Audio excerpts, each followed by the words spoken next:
District की reporter Mohammad Shafiq Jokhio IG Sindh SSP Thatta के हुक्मनामे ते ठटो पुलिस मंशात फरोशन के खिलाफ कार्रवाइयों करे रही है। तुर्की कॉलोनी मकली में एक मंशात फरोश रशीद अहमद मढ़ाई ठटो पुलिस के बिलाचवाज़ बदनाम करे रहियो आहे। 2 ॾींहं अॻु ठटो पुलिस मंशात फरोश रशीद अहमद मढ़ाई के घर ते लेडीज़ पुलिस सां गॾु रेड कयो हो, जेको अमल ठटो पुलिस की ज़बरदस्त कार्रवाई हुई।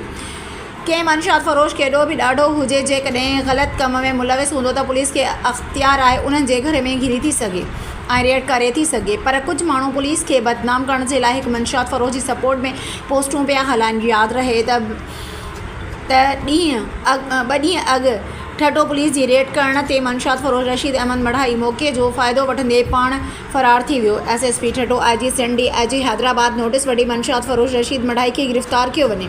जेकॾहिं ठटो पुलिस हिकु मंशात फरोश जे घर में घिरी रेड कयो हो त उहो ठटो पुलिस की बेहतरीन कार्रवाई हुई।